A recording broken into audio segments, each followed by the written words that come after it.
జై శ్రీరామ్. అందరికీ నమస్కారం. భగవద్గీత 6వ అధ్యాయము ధ్యాన యోగము 44వ అనువాదము. పూర్వదేహబుద్ధి ఇతనికి ఎట్లా కలుగుతుంది అంటే పూర్వాభ్యాస బలం చేత.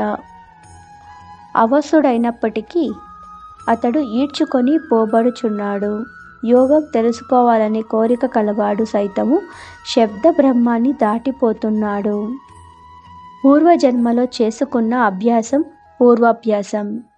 పరవశుడు అయినప్పటికీ యోగభ్రష్టుడు ఆ పూర్వాభ్యాస బలం చేత సంసిద్ధి వైపు నడిపించబడుతున్నాడు.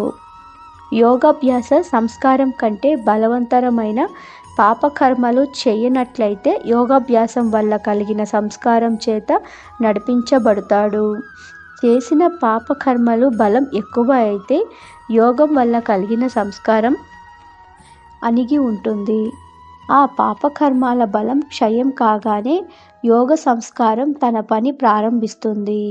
ఎంత దీర్ఘకాలం అణిగి ఉండినా అది నశించిపోదు. యోగ స్వరూపం తెలుసుకోవాలని కోరికతో యోగాభ్యాసం చేస్తూ యోగభ్రష్టుడైన సన్యాసి కూడా ఇక్కడ సందర్భాన్ని బట్టి సన్యాసి అని గ్రహించవలెను.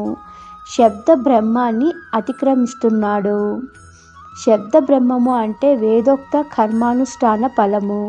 తెలుసుకోవాలని కోరిక కలవాడే శబ్ద బ్రహ్మాన్ని అతిక్రమించినప్పుడు తెలిసిన యోగనిష్ఠుడైన అభ్యాసం చేసేవానికి విషయం చెప్పవలసిందేముంది.